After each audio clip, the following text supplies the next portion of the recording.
በስመ አብ ወወልድ ወመንፈስ ቅዱስ አሐዱ አምላክ አሜን። እንዴት ዋላችሁ? በምህረት በጸጋው የደገፈን እንደ ቸርነቱ ይህን ጊዜ የሰጠን አምላካችን በጌታችን በኢየሱስ ክርስቶስ የተመሰገነ ይሁን። እንደምታስታውሱ አንደኛ ጢሞቴዎስ ምዕራፍ 2 ከቁጥር 8 እስከ ቁጥር 15 ያለውን በማንበብ በተለይ ቁጥር 8 ላይ ያለውን ነበር የተመለከትነው። እንደ አጠቃላይ ምዕራፉ በጉባኤ የሚደረግን አምልኮ ወይም የጋራ የሆነ የጸሎት እና የመንፈሳዊ ሕይወት ስብሰባ ምን አይነት ስርዓት ወይም ደግሞ መልክ ሊኖረው እንደሚገባ የሚያስገነዝብ ክፍል ነው። እንደ አጠቃላይ ከቁጥር 1 ጀምሮ እስከ ቁጥር 15 ድረስ ሆኖ ስለ ጸሎት እና እግዚአብሔር የሚድኑ ነፍሳትን በተመለከተ ያለውን ነገር እኛ ለእግዚአብሔር ደስታ ለሰዎችም መዳን ከእግዚአብሔር ስራ ጋር አብሮ ስለመተባበር እንዴት መጸለይ እንደሚገባን ጭምር ተምረናል። ከዛ ባሻገር ባለፈው ሳምንት በነበረን ክፍለ ጊዜ በተለይ ያው በጾታ ከፍሎ ወንዶችና ሴቶች እያለ የሚናገረው ነገር አለ። ለወንዶች በተለየ ሁኔታ ለሴቶችም በተለየ ሁኔታ በጾታ ከፍሎ ያስተላለፈው መልእክት ነበረና በተለይ ያለ ቁጣና ያለ ክፉ ሐሳብ እጆቻቸውን እያነሱ እንዲጸልዩ እፈቅዳለሁ ማለቱን አንስተን ቁጣ ለመንፈሳውያን ሰዎች ምን አይነት መልክ እንደሚኖረው ክፋትም ምን ማለት እንደሆነ እንደ እግዚአብሔር ቃል ተመልክተናል። እጆቻቸውን እያነሱ እንዲጸልዩ እፈቅዳለሁ ስለሚል ምን ማለቱ ነው የሚለውን እችን የቀረችንን ነጥብ በዚህ ቁጥር ውስጥ ተመልክተን እንግዲህ እንደ ጌታ ምሕረት በቀጣዮቹም ቁጥሮች ያለውን እንመለከታለን። አንቀጹን ደግሜ አስታውሳችኋለሁ። እንግዲህ ወንዶች በስፍራ ሁሉ አለ ቁጣና አለ ክፉ ሐሳብ የተቀደሱትን እጆች እያነሱ እንዲጸልዩ እፈቅዳለሁ። እንዲሁም ደግሞ ሴቶች በሚገባ ልብስ ከእፍረትና ራሳቸውን ከመግዛት ጋር ሰውነታቸውን ይሸልሙ።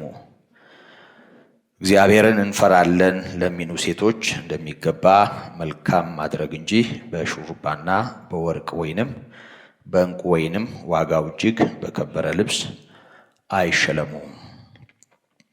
ሴት በነገር ሁሉ እየተገዛች በዝግታ ትማር። ሴት ግን በዝግታ ትኑር እንጂ ልታስተምር ወይንም በወንድ ላይ ልትሰለጥን አልፈቅድም።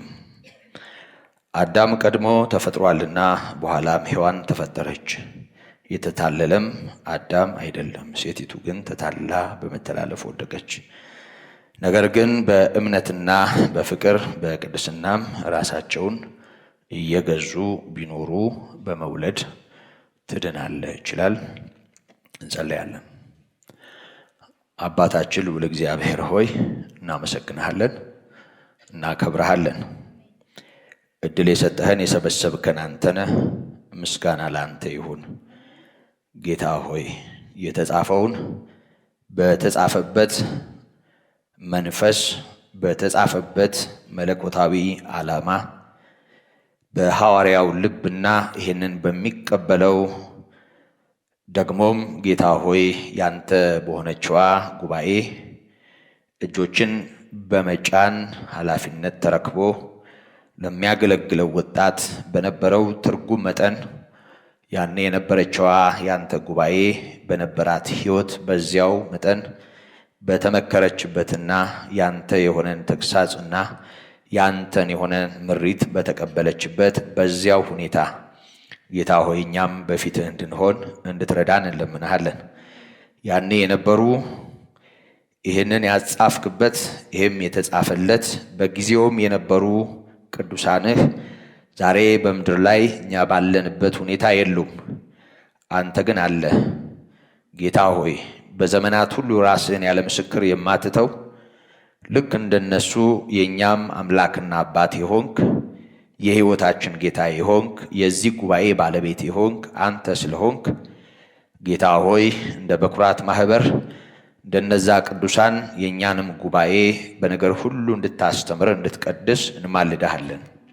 ጌታ ሆይ ያንተ ሆኖ የሚቀርብን የጠላት ሆኖ የሚያገኘን እንዳይኖር ምክርህ ትምህርትህ በነገር ሁሉ እንዲያጠራን በነገር ሁሉ ጌታ ሆይ ከተጻፈው ያንተ ከሆነው ሳንጎድል ባንዱ በይርትተን ባንዱ አይለን በሌላው ሳናንስ በነገር ሁሉ ጌታ ሆይ ቃልህን በተጻፈበት ሁኔታ በመረዳት መኖርን ስጠን። ጉባኤውን ቀድስ፣ ከክፉ ሁሉ አድነን። በዚህ ያለውን ሁሉ ታውቃለህ። ማን እንዴት ባለ ልብና መንፈስ እንዳለም አንተ ታውቃለህ። የሚያስፈልገውን መስጠት የምትችል ማስተማር የምትችል አንተ ነህ። ጌታ ሆይ በነገር ሁሉ እዚህ ላሉት እንግዶች ቢሆኑ አዳዲስ ለወንጌል የጠራሃቸው ሰዎች ደግሞም በዚህ አብረውን በማምለክ የበረቱና የቆዩ ቢሆኑ ለእያንዳንዱ እንደሚያስፈልገው መጠን እንድትናገር እንለምንሃለን። ይህን ስለምታደርግም እናከብረሃለን። በኢየሱስ ክርስቶስ ስም አሜን። እግዚአብሔር ይመስገን ስለ ጌታ ምክር፣ ስለ ሕያው ቃሉ። እንግዲህ ባለፈው በነበረን ትምህርት በተለይ አለቁጣና አለክፉ ሐሳብ የሚለው ላይ ትኩረት አድርገን ተመልክተናል። ያው ስለ ጸሎት በጋራ ስለሚሆን በቅዱሳን ጉባኤ ስለሚሆን በተለይ ደግሞ ቤቱ የእውነት አምድና መሰረት የሕያው እግዚአብሔር ቤተ ክርስቲያን እንደመሆኑ መጠን እግዚአብሔር ባለበት የእግዚአብሔር በሆነ ቤት እና ጉባኤ እንዴት ባለ ሁኔታ በስርዓትና በአገባብ ስለመመላለስ ደግሞ ጸሎትም በእግዚአብሔር ፊት እጅግ የተወደደና የቅዱሳን አንዱ የሕይወት መልክ ቢሆንም አንዳንድ ጊዜ ኢላማውን እንደሳተ ተኩስ ጸሎቶች ሁሉ በእግዚአብሔር ፊት የከሸፉ እንዲሆኑ ትርጉም እንዳይኖራቸው የሚያደርጉ ነገሮች ይኖራሉ። ያ እንዳይሆን እንዲሁኑ እያለን ነው። ስለዚህ ጸሎት መጸለይ መልካም ነው። በጸሎት መትጋትም ያስፈልጋል። ወደ ፈተና እንዳንገባ መጸለይም አለብን ከሚለው ጎን ለጎን እንዴት ባለ ሁኔታ ብንጸልይ፣ እንዴት ባለ ሁኔታ ብንኖር እግዚአብሔርንም ደስ እንደምናሰኝ እኛም እንደምንጠቀም መረዳትና ትናንሽ የሚመስሉ ግን ዓይን ላይ እንደሚገቡ ጉድፎች እይታችንን ሊረብሹ የሚችሉ ጉዳዮችን አጥርቶ ማየት ከምክሩ ያገኘነው ትምህርት ነው እና አለቁጣ የሚለውን አይተናል። ያው ሰው ስሜት አለው። ቁጣም በራሱ ኃጢአት አይደለም። አንዳንዴ አለመቆጣትም ትክክለኛ የሆነውን ስሜትና ሌላውን ለማረም የሚሆነውን ጤናማ መንፈሳዊ ግዴታ አለመወጣት ይሆናል። ዝም ብሎ ሰው መንፈሳዊ ስለሆነ ብቻ እየተቅለሰለሰ ይኖራል ማለት አይደለም። ደግሞ በቁጣ ውስጥ ፀሐይ እንዳይገባ ከቁጣ ከኩርፊያና ተመሳሳይ ከሆኑ ነገሮች ጋር እንዲሁ አብረን ደግሞ እየተጓዝን እንዳንዝግ እና ባህሪያችን ሆኖ ክርስቶስን የሚያሳዝን ቅዱሳንንም የሚገፋ እንዳይሆን ሁሉ በአግባብ እንዲሆን ተምረናል።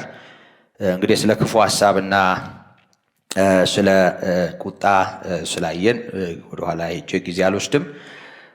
እጆችን አንስቶ ስለመጸለይም ጠቆም ስላረገ እጆችን እያነሱ እንዲጸልዩ እመክራለሁ ስለሚል እጆችን አንስቶ መጸለይ ያው በቁሙ እጅን እንደዚህ አንስቶ መጸለይ ነው። ያው ትርጉም የሚያስፈልገው አይመስለኝም አይደል? እንደዚህ ብሎ መጸለይ፣ በሚታይ ሁኔታ እንዲህ ብሎ መጸለይ በመሰረቱ የትኩረት አቅጣጫው ስላልሆነ ብዙ ጊዜ አልወስድበትም እንጂ ምናልባት ሌላ ጊዜ በዚህ ዙሪያ አንዳንድ ነገሮችን ማየት ሊያስፈልገን ይችላል። ከጸሎት ጋር ተያይዞ ብዙ ጊዜ አይኖችን ወደ ላይ አንስቶ እጆችን ዘርግቶ መጸለይ በአይሁድም ባህል ጌታ ኢየሱስ ክርስቶስም በነበረው ሁኔታ የተለመደ ነው። አልፎ አልፎ እንደው እንደዚህ ብሎ መጸለይ እንደውም ምንም በብሉይም በሐዲስም ኪዳን ጥቅስ የለውም። ታውቃላችሁ? አንድም ጥቅስ የለውም ብትፈልጉ። ግን ማን እንደጀመረው አይታወቅም። ሁላችንም ያው ለምደነው ጸሎት ሲባል እንዲህ እንላለን። የለውም። እኔ ፈልጌ አላገኘሁም። እንደሱ አስባችሁ ታውቃላችሁ? እንደውም አይኖቹን ወደ ላይ አነሳና ነው የሚለው። ብዙ ጊዜ ያው ሐሳብ ለመሰብሰብ ነው የምንለው። ግን ታዘባችሁ ታውቃላችሁ? እኔ አሁን በዚህ ላይ ስርዓት አልደነግግም ወይም አይን አፈጡ አይን ክደኑ አልላችሁም። እሱን ለገዛ ህሊናችሁና ለልማዳችሁ ልተወውና ለጊዜው ግን እንዲሁ በአንዳንድ ጊዜ ከየት እንደመጡ ሳናቃቸው ዝም ብሎ የሚወርሱን ነገሮች አሉ እና እሱን ነው ልክም አድርገን የምናየው። እና ሰው ወንጌል ሲገባው በቃ እንዲህ ማለትን ነው እንደ ትልቅ መረዳት የሚቆጥረውና ደግሞም እኔም እንደሱ ይመስለኝ ነበር። ዝም ብሎ ጋዜጣ ከማየት ግድግዳ ላይ ያለ ስዕል ከማንበብ ደግሞ አንዳንዴ ውርውር የሚሉ ሰዎችንም ዝም ብሎ እያዩ የተለያየ ነገር ከማሰላሰል እንደዚህ ማለት ሐሳብን ለመሰብሰብ የተሻለ እንደሆነ አስቤ አውቃለሁ። እንደሱም ተሰምቶኝ ያውቃል። ብዙዎቻችንም ለሱ ይመስለኛል አይደል? አይናችንን እንደፈልግ አይን ከመጨፈን ጋር ተያይዞ ያገኘሁት አንድ ጥቅስ ነው።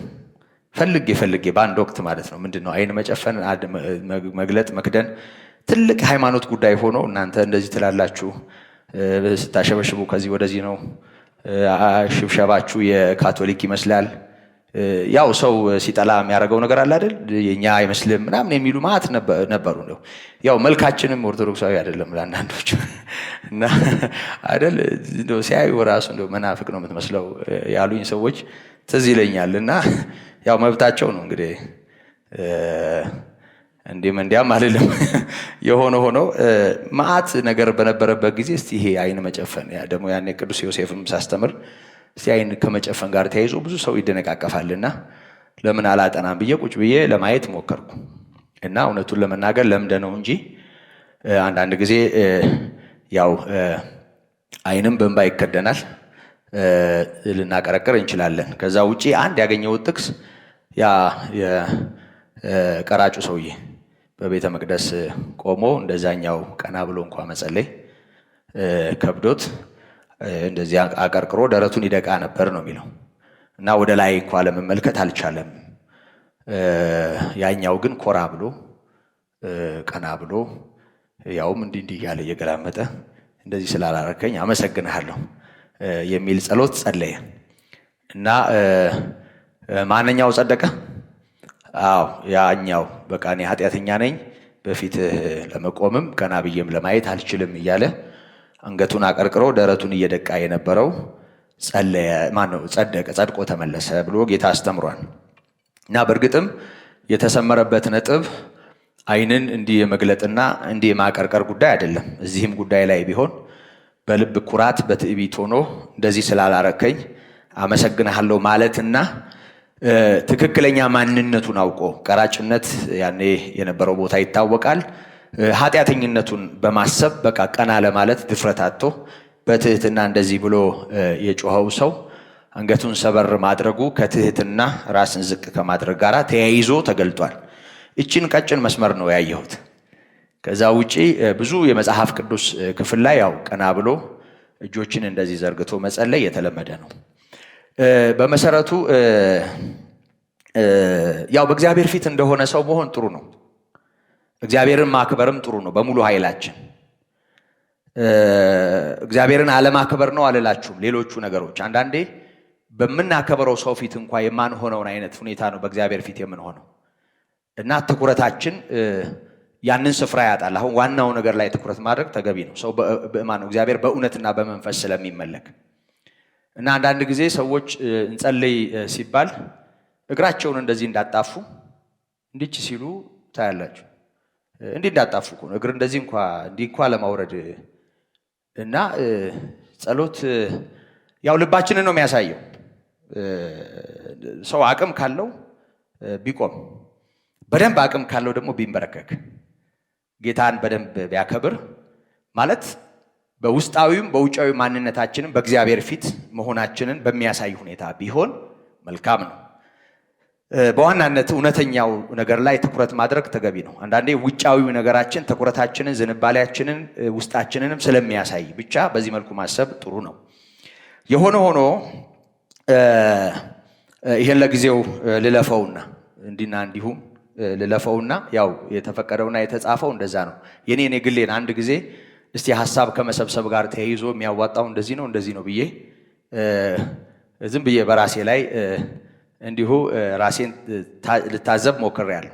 እስኪ ከዚህ በኋላ እናንተ እሱን በግላችሁ አድርጉት፣ ለግላችሁ አድርጉት። አይን ከመግጠምና ከመግለጥ ጋር የተያያዘውን ነገር ለግላችሁ አድርጉት እና እስቲ ውጤቱን እናንተ እዩት። እና ድብና አድርጋችሁ አይናችሁን ጨፍናችሁ በጣም ብዙ ቦታ ደርሳችሁ አትመጡ ይሆን?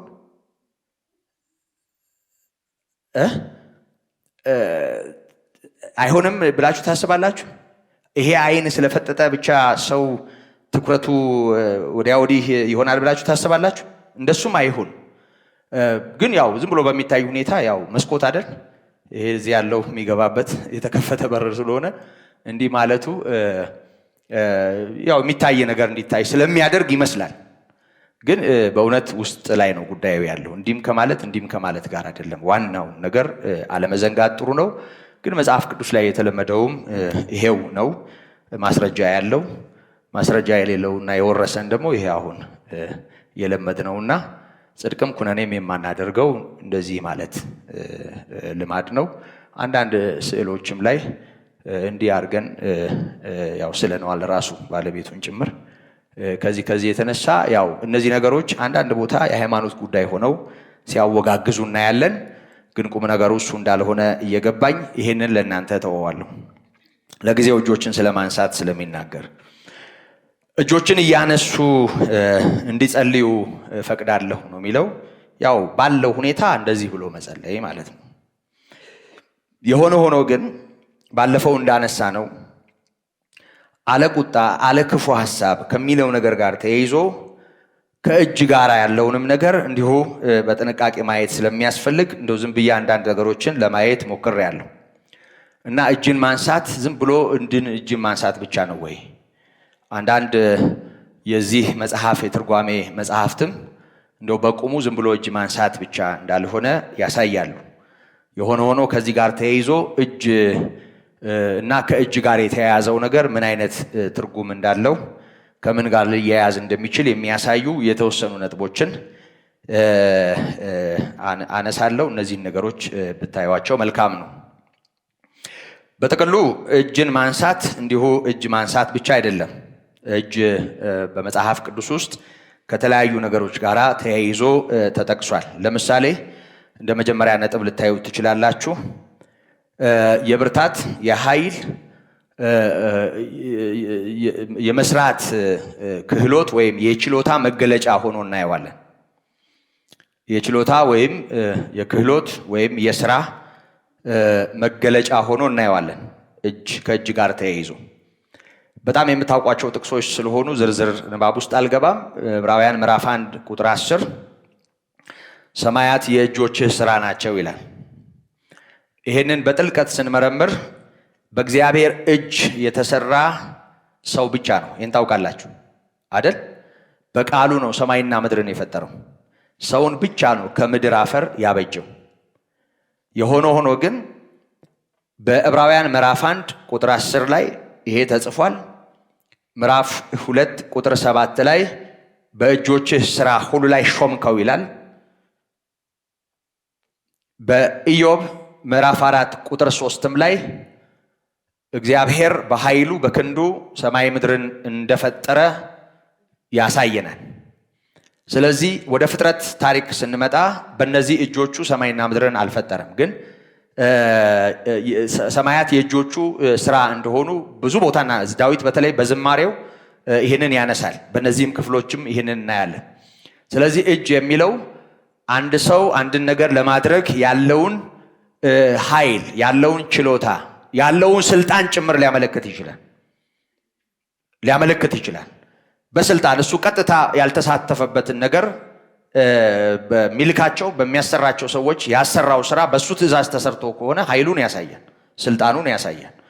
እና እጅ የሚለው እንደው ቀጥታ እነዚህ 10 ጣት ያላቸው እነዚህ እጆች ወይም ይሄ መዳፍ ማለት ብቻ እንዳልሆነ፣ ምክንያቱም እግዚአብሔር ሰማይና ምድርን በእጆቹ አላበጀም፣ ግን ኃይሉን ከመስራት ክህሎቱ ጋራ ከማድረግ ስልጣኑ ጋራ የተያዘውን ነገር ለመግለጥ እንደተጠቀመበት እናያለን። ይሄንን ከጸሎት ጋር ስናያይዘው ሰው በመልካም ሊያደርገው ከሚገባ ተግባራዊ ነገር ጋር ልናያይዘው እንችላለን። አንዳንድ ሰው ኃላፊነቱን መወጣት ያቃተው ከሱ በሚጠበቀው ነገር እጆቹን አጣጥፎ እንዲሁ በጸሎት ብቻ እግዚአብሔርን የሚሟገት ሊሆን ይችላል። ከመልካም ስራ ጋር ጤናማ ከሆኑ ነገሮች ጋር ተያይዞ ይሄን ልናየው እንችላለን። በመሰረቱ እግዚአብሔር ኤፌሶን ምዕራፍ 2 ቁጥር 5 ላይ እንደተጻፈ መልካሙን ስራ ለማድረግ በክርስቶስ ኢየሱስ ተፈጥረናል ይለናል። እና እግዚአብሔር ሰራተኛ አምላክ ነው፣ ሁሉን ፈጥሯል። ምንም በእነዚህ መዳፎቹ እንዳልሰራ ሰማይና ምድርን በትእዛዝ በቃሉ ኃይል እንደፈጠረ የምናውቅ ቢሆንም እጅ የሚለው እጆች የሚለው ጣት የሚለው ሰማያት በቃ የእጅህን ስራ ያሳያሉ የሚለው እነዚህ ሁሉ ነገሮች ኃይሉን ስልጣኑን ነው የሚያሳየውና እጆች ሲል መጽሐፉ እንደው በቁሙ እነዚህን እጆች እንዲህ ከማድረግ ጋር ብቻ ላይያያዝ ይችላል። አንድን ነገር የማድረግ ጤናማውን ነገር የማድረግ መልካሙን ነገር የማድረግ ክህሎትን፣ ስልጣንን፣ ኃይልን ጭምር ያማከለ ሊሆን እንደሚችል ማሰብ መልካም ነው። ከዛ ባሻገር በእግዚአብሔር ፊት የመትጋት የመበርታት የመጽናት ምሳሌ ሆኖ እናየዋለን። በእግዚአብሔር ፊት የመትጋት የመበርታት ምሳሌ ሆኖ ወይም መገለጫ ሆኖ እናየዋለን። ኦሪት ዘጸአት ምዕራፍ 12 ላይ ኢያሱ በሚመራው ጦር እስራኤል በዙሪያው ከነበሩ ሰዎች ጋር ሲዋጉ ሲታገሉ ሙሴ ዘወር በማለት በተራራ ላይ በመሆን እጆቹን ቀጥ አድርጎ ወደ ላይ ዘርግቶ ይጸልይ ነበር እና የሆነ ሰዓት ላይ የሱ ወገን ኢያሱ እየገፉ ጠላቶቻቸውን ያሳድዳሉ። የሆነ ሰዓት ላይ ደግሞ ጠላት እየገፋ ይመጣና በጣም ይጨነቃሉ። እና እንደው ይሄ እንትኑ እየዋዠቀ መሆኑን ያዩ ሁለት ሰዎች አሮንና ሆር የሚባሉ ሁለት ሰዎች ይሄንን አስተዋሉ። ኃይል የቱ ጋር እንዳለ የኢያሱ ጠጠር ላይ ሳይሆን በሙሴ አንጻር ያለው ሙሴ እጁን ዘርግቶ የሚለምነው አምላክ ጋር እንደሆነ ጉልበት የገባቸው ሰዎች መጡና ክንዱን ደገፉት ግራና ቀኝ ሆነው። በኋላ እንደ ሰው እነሱም ሲደክማቸው የሆነ ነገር አምጥተው ከበሌቶ የሚባል ነገር ታውቃላችሁ? እና ከበሌቶ አስገቡለት ድጋፍ፣ እንደዚህ እጆቹን ደግፎ ለመያዝ ማለት ነው። እና እስከ ማታ ድረስ እጆቹን እንደዚህ ዘርግቶ በርትቶ ቆየ። ድልም ከነሱ ጋር ሆነ እና በእግዚአብሔር ፊት ጸንቶ በርትቶ ከመትጋት ጋራ ልናያይዘው እንችላለን። አሁን ክንዱን አስቡት። አሁን ዝም ብላችሁ አሁን በመሰረቱ መንፈሳዊ ዓለም ያው ከእምነትና ከመንፈሳዊ ነገር ጋር የተያያዘ ነው። እንደው ዝም ብላችሁ ስታዩት ተዋጊዎች የሆኑ ቦታ አሉ፣ እዛና እዚህ ደግሞ አንድ ሰው እዚህ ጋር አለ እና ከሱ ጋር ተያይዞ የኃይል ሚዛን አንዴ ወደዚህ አንዴ ወደዛ መሆኑን እንደው ዝም ብለን እንደቀላል ነገር ነው የምናየው። እዛ ጋር እንደውም ዝም ብለን ስናይ አሁን ኢያሱና አብረው ያሉ ሰዎች መሸነፋቸውን ሲያዩ እንደውም እነሆር ማድረግ ያለባቸው ምንድነው? እንደምን በቃ በርቱ አይዟችሁ እያሉ ከኋላ ዘፋኝም ካለ እያቀራሩ በዓለም እንደምናየው እና ጦርነቱን ማበረታታት ነው። ግን አስተዋይ ሰዎች ስለነበሩ ምንድነው ለምንድነው ይሄ የሚሆነው ብለው ግራና ቀኝ ሲያዩ፣ ምክንያቱም ጉዞ ጠቅላላ መንፈሳዊ ስለሆነ መንፈሳዊው ነገር በቁሳዊው ነገር መተካት አልነበረበት። አንዳንዴ እንደሱ ይሆናል ታውቃላችሁ አይደል? አንዳንዴ በመንፈሳዊ ኃይል ጀምረን ይሄ ጳውሎስ እንደሚለው በመንፈስ ጀምሮ በስጋ የመጨረስና የመጨረስ ድካም ይኖራል። ብዙ ነገር በእግዚአብሔር ኃይል ይጀምራሉ። በብዙ ትጋት ይጀመሩና ከዛ በኋላ መስመር ላይ የገባን ሲመስለን በቃ ዕውቀታችን ይሰራል። ያኔ የዘመናት ልምዳችን ይሰራል፣ ታሪካችን ይሰራል። ያን ጊዜ እኛ እንሆናለን።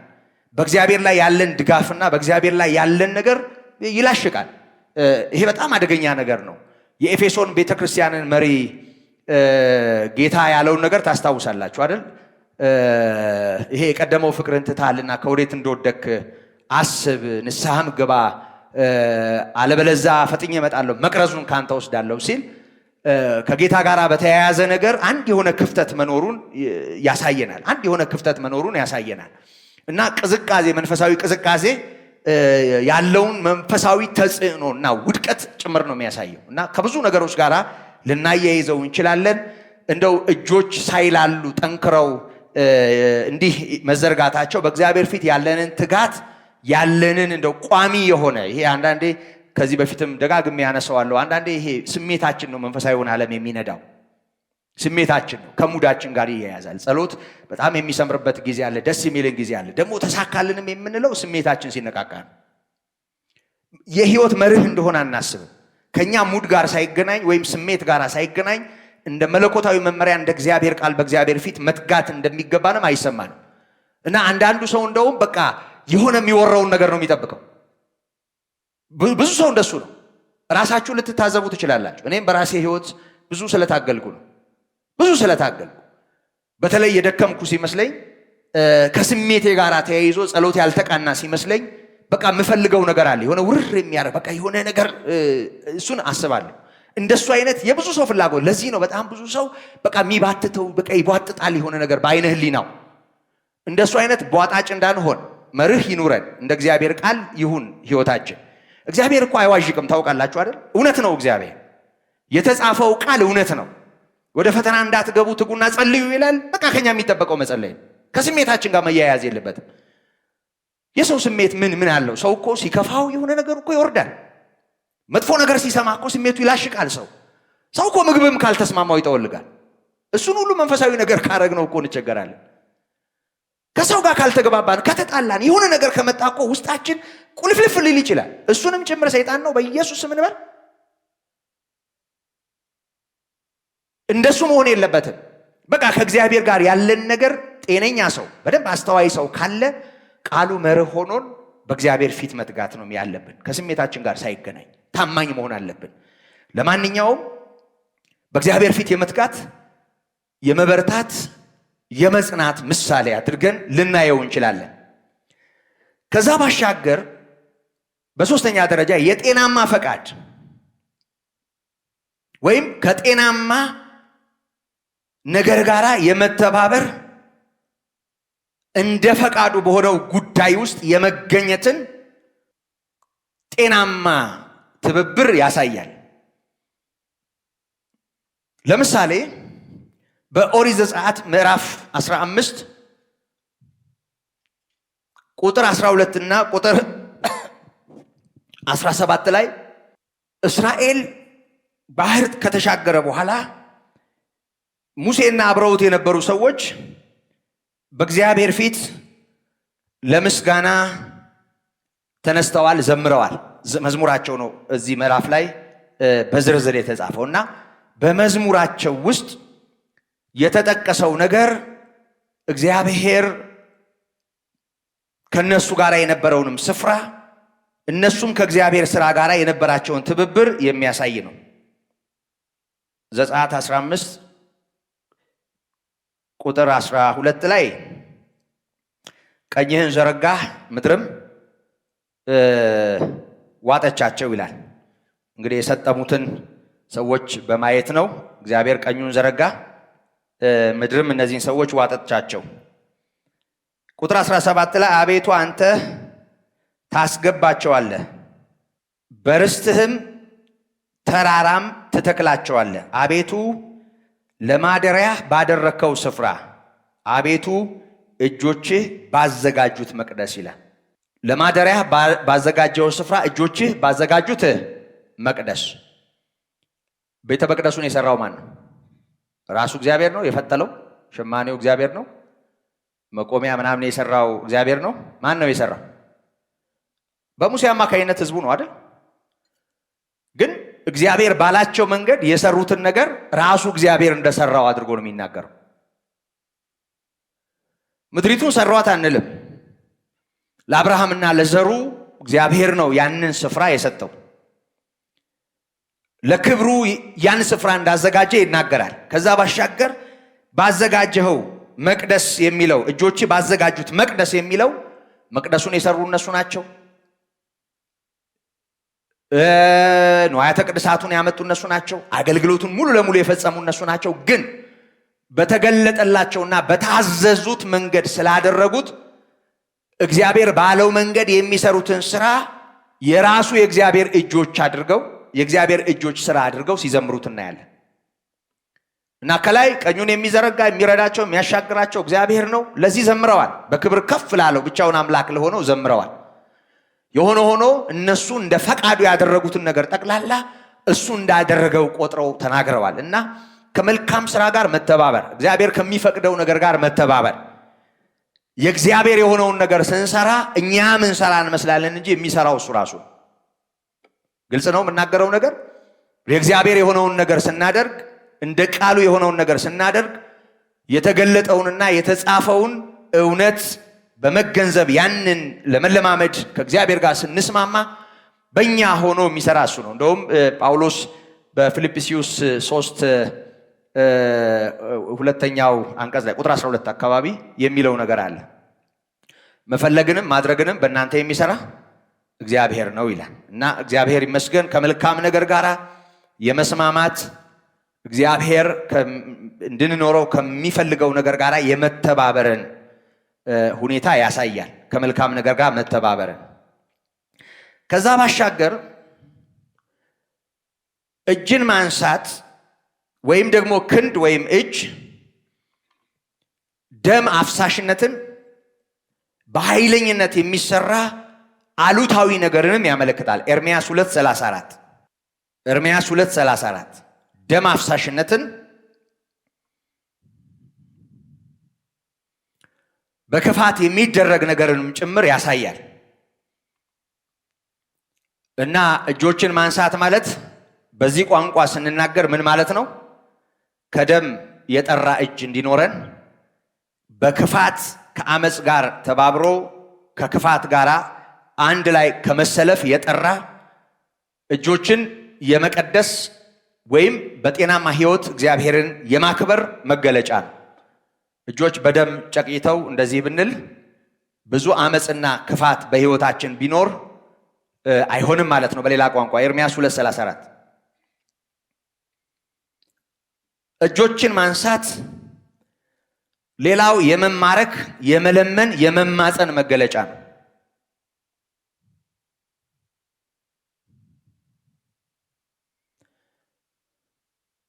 የመማረክ የመለመን የመማፀን መገለጫ ነው። 2:19 ላንብበው። ይቅርታ ሰቆቃዋ ማለት ነው። ሁለተኛ ሰቆቃ ኤርምያስ ማለት ነው። ይሄኛው ያኛው ኤርምያስ 2 ነው። ተነሺ በሌሊት በመጀመሪያ ክፍል ጩሂ፣ በጌታን ፊት ልብሽን እንደ ውሃ አፍስሺ፣ በጎዳና ሁሉ ራስ ላይ በራብ ስለደከሙ ስለ ሕፃናትሽ ነፍስ እጆችሽን ወደ እርሱ አንሺ ይላል። እና ያው ኤርምያስ ይሄ ሰቆቃ ስለተማረኩ የእስራኤል ልጆች በእግዚአብሔር ፊት በብዙ እንባ በእነሱ ስለደረሰው መከራ ማልቀሱን የሚያሳይ ነው። እና ስለተማረኩ ስለ ሕፃናት በግፍ ስለሚሞቱ ብዙ ችግር ስላለባቸው በጎዳና ስለወደቁቱ እጅሽን አንሺ ይላል። እና እስራኤል እጇን እንድታነሳ ወደ እግዚአብሔር ፊቷን እንድትመልስ እጆቿን ወደ ላይ ቀና እንድታደርግ ይጋብዛል። እና የመማረክም ይሆናል። አሁን ኢትዮጵያ እጆቿን ወደ እግዚአብሔር ትዘረጋለች የሚለውን ቃል ትዘረጋለች ብቻ ስለሆነ ያው ሰዎች ይሟገቱበታል። ትዘረጋለች ማለት በቃ ጸሎተኛ ናት ኢትዮጵያ እና ሁሌም እንዲህ እንዳለች ነው። በመሰረቱ ልቶ እንጂ እንደሱ ነው አይምሯችን ላይ ያለውና እንደዚህ እንዳለች ነው። አትጸልይም ማለት አልችልም። የሆነ ሆኖ ግን እጆችን መዘርጋት ከመጸለይ ጋር ተያይዞ እንደዚህ ከመለመን ጋር ተያይዞ እናያለን።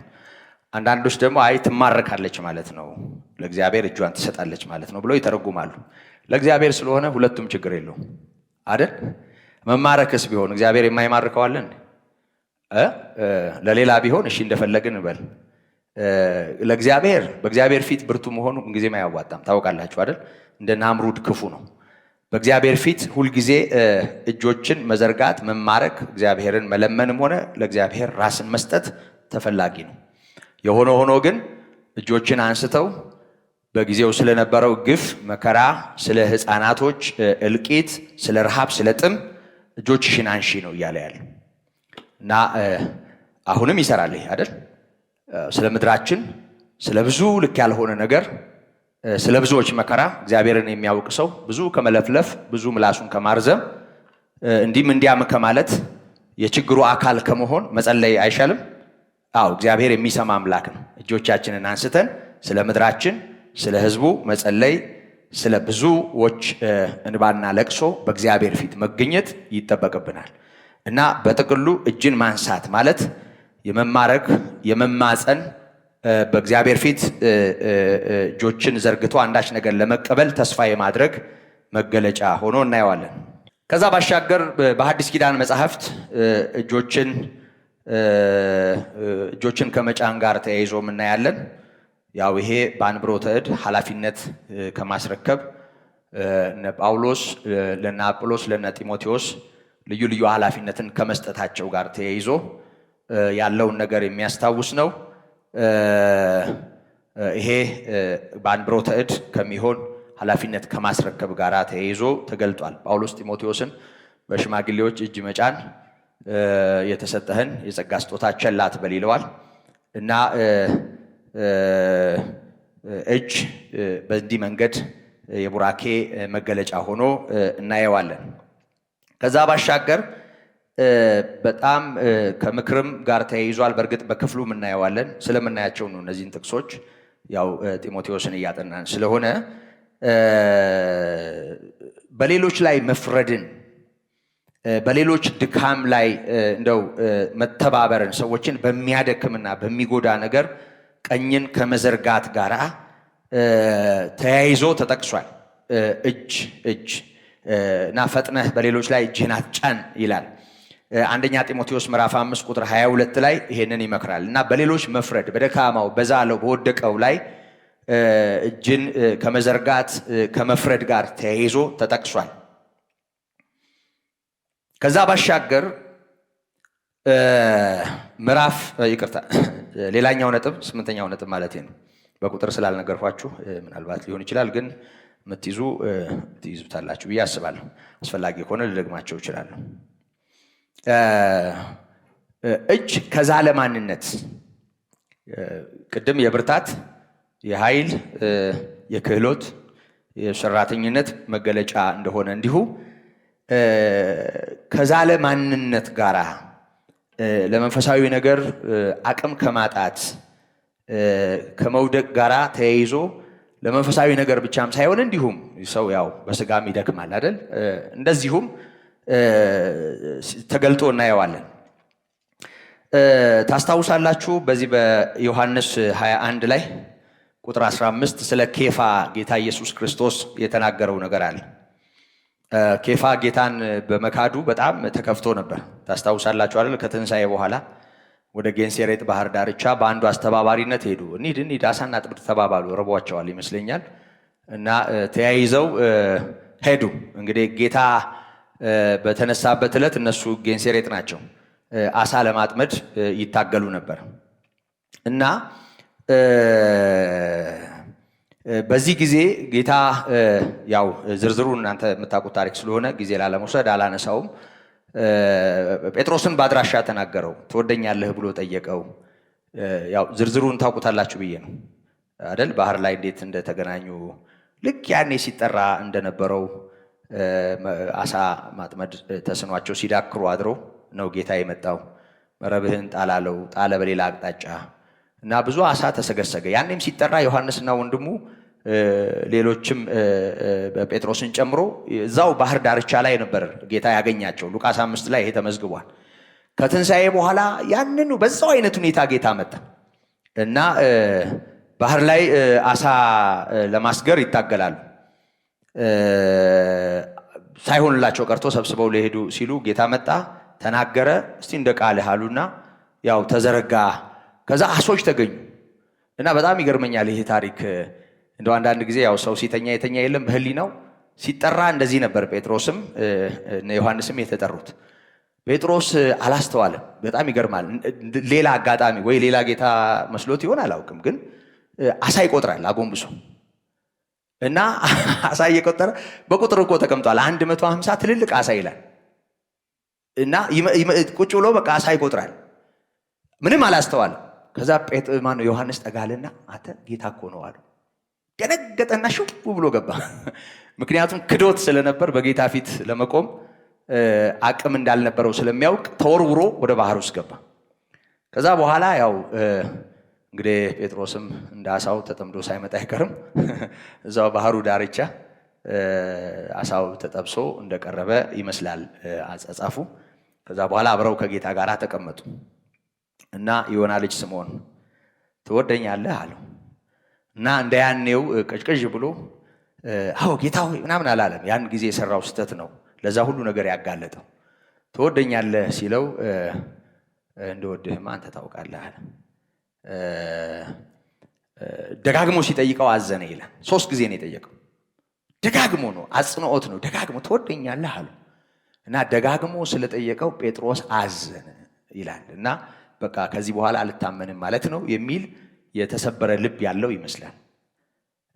ግን ጌታ በጎቼንም ግልገሎቼንም ጠቦቶቼንም ጠብቅ ብሎ በጣም በአስገራሚ ሁኔታ እንደው ታምነው እዛ ለጠበቁት ጌታ እኮ ነው ላለው ለዮሐንስ እንኳን ያላለውን ለዚህ ክዶ ለነበረው ሰውዬ ኃላፊነት ሲሰጠው እናያለን። ይሄን ካለ በኋላ አሁን ጎልማሳ ነህ አለው። አሁን ብርቱ ነህ፣ ወደ ወደድከው ትሄዳለህ፣ የፈለግከውን ታደርጋለህ።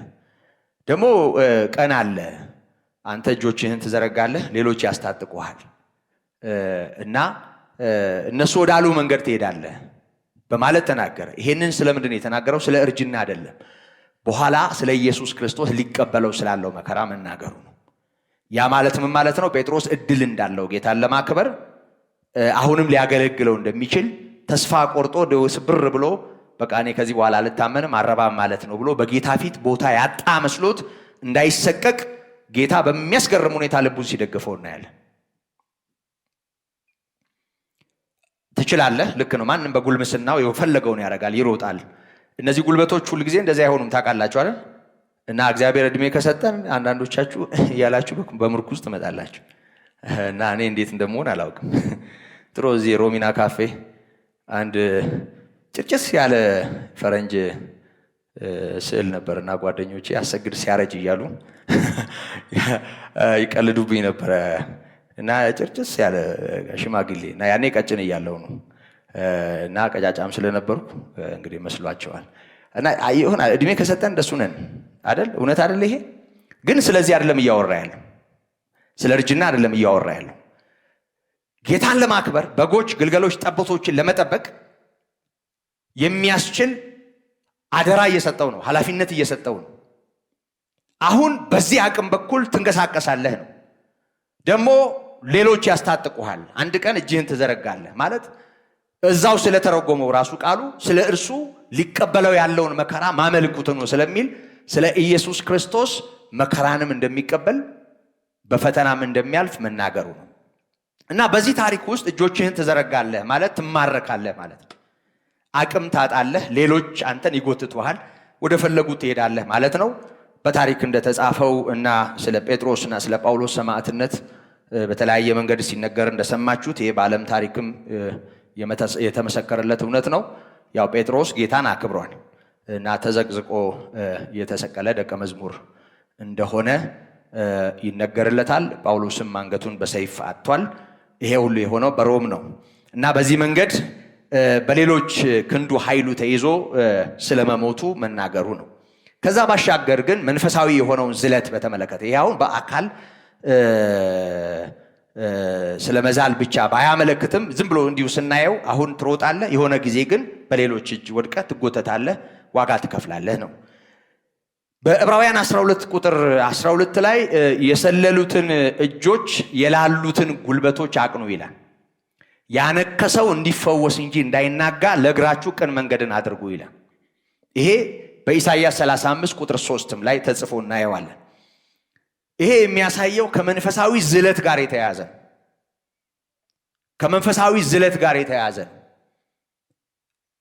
ስለ ጉልበት አይደለም እያወራ ያለው፣ ስለ ክንድ አይደለም እያወራ ያለው። ሰዎች ልክ ይሄ ጉልበቴ ዛለ እንደምንለው፣ ጉልበቴ ተብረከረከ እንደምንለው፣ እጄ ዛለ እንደምንለው መንፈሳዊ ዝለት ውስጥ ሰዎች ይወድቃሉ እና የሰለሉ እጆች፣ የላሉ ጉልበቶች ይላል። ከአካሄድ ጋር ተያይዞ ነው። መንፈሳዊ ጤንነትን ከሚጎዳ የሰው መንገድ ጋር ተያይዞ ነው የተጻፈው። ለምሳሌ ለእግራችሁ ቅን መንገድን አድርጉ ነው የሚለው። ትቀደሱም ዘንድ ፈልጉ፣ ያለ እርሱ ጌታ ላይ የሚቻለው ማንም የለም ይላል። በጥቂት መብል ብኩርናውን እንዳጣ እንደ ኤሳው እንዳትሆኑ፣ በኋላ ተግቶ እንኳ በእንባ ሲፈልገው ሊያገኘው አልቻለም በማለት ኤሳውን እንደ ምሳሌ ያነሳል። ይሄ መንፈሳዊውን አቅም እንደ ቀላል ነገር ቆጥሮ የመተው፣ እንደ ኤሳው የመዋረድ የመውደቅ፣ ለጊዜያዊ ረሃብ በመወለድ ያገኘው ብኩርና ለኔ ምን ናት ብሎ እንዳቃለለው መንፈሳዊ ነገር የማቃለልን አደጋ ያሳያል። መንፈሳዊ ዘለት ማለት ያ እግዚአብሔር በጸጋው የሰጠንን እንዲሁ በነፃ የተቀበልነው ነፃ ስለሆነ ስላልደከምንበት ነፃ ስለሆነ ቀለል አድርገን ብናስበው ባናከብረው ዋጋ እንከፍላለን። ስለዚህ የሰለሉ እጆች፣ የላሉ ጉልበቶች ከአካሄድ ጋር ተያይዟል። ለእግራችሁ ቅን መንገድን አድርጉ ይላል። አንድ መኪና በአስፓልት ብንነዳው፣ በፒስታ መንገድ ብንነዳው የመጎዳት የመርገፍገፉን ሁኔታ ስናይ ግልጽ ነው። ምንም ጥርጥር የለውም። የምንሄድበት ገረጋንቲ ወይም ደግሞ ፒስታ መንገድ ወይም ደግሞ ልክ ያልሆነ የሚያንገራግጭ መንገድ ሊያረግፈው ይችላል። እኛንም አቧራ እያጠጣን ሊያንገጫግጨን ሊንጠን ይችላል። አንዳንዴ እንዲህ በሆነ መንገድ ሄደን ማታው ብዙ ስፖርት የሰራን እስኪመስል ድረስ ሰውነታችን ሊቀጠቀጥ ይችላል። መንገዱ ነው ያንን የሚያደርገው። ዝም ብሎ መናጥ፣ መንፈሳዊ ንጠት አለ። በጣም ብዙ ሰው አካሄዱ ጤናማ ካለመሆኑ የተነሳ፣ መንገድ ካለመምረጡ የተነሳ እንቅፋት በሚሆንበት የመንፈሳዊ ነገር ጋሬጣ በሚሆንበት መንገድ ይሄዳል፣ ይንገራገጫል። ሰው መንፈሳዊ ጤንነቱን የሚጠብቀው እንደው ዝም ብሎ በር ዘግቶ በማለት ብቻ አይደለም፣ አካሄዳችንም ጭምር ወሳኝ ነው። ከማን ጋር ነው የምንውለው? እነማን ናቸው ባልንጀሮቻችን? ምን ስናይ ነው የምንውለው? ምንድን ነው የምንመገበው? ምንድን ነው የምንሰማው? ምንድን ነው የምናየው? እነዚህ ሁሉ ነገሮች በጥንቃቄ መታየት አለባቸው። ስለዚህ መንፈሳዊ ዝለት በዚህ መንገድ ተገልጧል እና በጠቅለል ባለ ሁኔታ ከእጆች ጋር የተያያዘውን ነገር ስናነሳ እነዚህን ሁሉ ነገሮች እናያለን። ስለዚህ ወንዶች የተቀደሱ እጆቻቸውን አንስተው እንዲጸልዩ እፈቅዳለሁ ሲል እንደው በቁሙ እጅ መሆኑን እናያለን። ቀጥታ ስናየው ግን ከላይ ከተዘረዘሩት ነገሮች ጋር አለቁጣ አለክፉ ሐሳብ የሚል ነገር ስላለው ስለመቀደስ ስለሚያወራ የቅድስና ተቃራኒ የሆኑ ነገሮችንም ማየት ያስፈልጋል። ጸሎት የሚሰምርበት፣ ጸሎት ጤናማ የሚሆንበት መንገድ እነዚህን ሁሉ ነገሮች ታሳቢ ማድረግ ከቻልን ነው በህይወታችን ውስጥ። ዝም ብለን እየተወላከፍን እየሄድን እንደፈለግን ዝም ብለን የጸሎት ሰዓት ላይ ተንበርክከን አይናችንን ጨፍነን እንዲህ የዞርን አየር ብንቀዝፍ ትርጉም ላይኖረው ይችላል። ምንም ትርጉም ላይኖረው ይችላል። ስለ ጸሎት እየነገረን ነው። ግን እነዚህ ነገሮች መንፈሳዊ የሆነ ሰዎች፣ እግዚአብሔርን የምናውቅ ሰዎች ግዴታዎቻችን መሆናቸውንም ልናስተውል ይገባል። አንድ ጥቅስ አንብቤ ላብቃ። ሴቶች ወደ እናንተ ሳልመጣ ወንድ ነው አስቸጋሪው። የወንዱን እንጨርስ። ወንዱ ከተስተካከለ እናንተ ብታስቸግሩ አይመስለኝም። ያው ራስ ነው ብዬ ነው። ኃላፊነት መውሰድ አለበት ወንድ። ከቀጣዩ ትምህርት ጋር የምናየው ይሆናል። እሱ ሔዋን ሳትፈጠር ነው ይሄን አትብላ የተባለው። ታውቃላችሁ አይደል? ነው አልሰማችሁ? አዎ ሔዋን ሳትፈጠር ነው በኤደን ገነት ያኖረው። ሔዋን ሳትፈጠር ነው እቺን እንዳትበላ ከበላ ትሞታለህ የተባለው። ከዛ በኋላ ነው ከጎኑ አጥንት የተፈጠረችው። ከዛ በኋላ ነው ሰይጣን መጥቶ ሹክ ያላት እና ጌታ ቀጥታ ነው የጠየቀው። ለምንድን ነው እንዳትበላ ካዘዝኩ ነው ያለው። ካዘዝኳችሁም አላለው። ካዘዝኩ በላህ ነው ያለው። ይቺ ትረዳህለች ያልካት ናት አምጥታ ጉድ ያረገችኝ አለ እና ኃላፊነት መውሰድ የነበረበት እሱ ስለሆነ እንግዲህ እሱን ከመስመር ዞር አረገውና በአንተና በሴቲቱ መሃል ብሎ ደህንነትን ጭምር በሌላ መንገድ አረገው። አዳም እንደሞተ እናያለን። ለማንኛውም እሱ እንግዲህ በሚቀጥለው ጊዜ የምናየው ይሆናል። 7 ከ2 እስከ 7 ያለውን ብቻ አነብና እንጸልያለን። እሺ አነባዋለሁ። 2 አይደለም 7 ነው። ሚክያስ 7 ከ2 ጀምሮ እስከ 7። ደግ ሰው ከምድር ጠፍቷል፣ በሰው መካከል ቅን የለም። ሁሉ ደምን ለማፍሰስ ያደባሉ፣ ሰውም ሁሉ ወንድሙን በመረብ ለመያዝ ይከተለዋል። እጆቻቸውን ለክፋት ያነሳሉ፣ አለቃውና ፈራጁ ጉቦን ይፈልጋሉ። ትልቁም ሰው እንደ ነፍሱ ምኞት ይናገራል፣ እንዲሁም ክፋትን ይጎነጉናሉ። ከእነርሱም ሁሉ የተሻለው እርሱ እንደ አሜኬላ ነው። እየሰማችሁ ነው? ከእነሱ መካከል ከሁሉ የተሻለው እንደ አሜኬላ ነው አለ። ያው እሾህ ነው፣ የእሾህ አይነት ነው። ከፍና ከሁሉ የተሻለው እንደ አሜኬላ ነው። ከሁሉም ቅን የሆነው እንደ ኩርንችት ነው አለ። ከሁሉም ቅን የሆነው እንደ ኩርንችት ነው። ጠባቆችህ የሚጎበኙበት ቀን መጥቷል፣ አሁን ይሸበራሉ። ባልንጀራን አትመኑ፣ በወዳጅም አትታመኑ። የአፍህን ደጅ በብብትህ ከምትተኛው ጠብቅ። አፍን አትክፈት ማለት ነው። ወንድ ልጅ አባቱን ይንቃልና፣ ሴት ልጅ በእናቷ ላይ ምራቷም በአማቷ ላይ ትነሳለችና። የሰው ጠላቶች የቤቱ ሰዎች ይሆናሉና። እኔ ግን ወደ እግዚአብሔር እመለከታለሁ፣ የመድኃኒትንም አምላክ ተስፋ አደርጋለሁ። አምላክ የሚሰማኛል። እግዚአብሔር ይመስገን። እና እጆችን ለክፋት የሚያነሱ አሉ፣ እንደዚህ የሚሆኑ ሰዎች አሉ። እንደዚህም ናቸው፣ እንደ ኩርንችት እና እንደ አሜኬላ ናቸው። ግን በተቃራኒው እኔ ግን በእግዚአብሔር እታመናለሁ ይላል። እግዚአብሔር ይመስገን። እና በእግዚአብሔር ደስተኛ መሆን መታመን ያስፈልጋል። አምላካችን ይሰማናል። እንደዚህ ከሆን ከክፉ ጋር ካልተባበርን ማለት ነው። እንጸልያለን።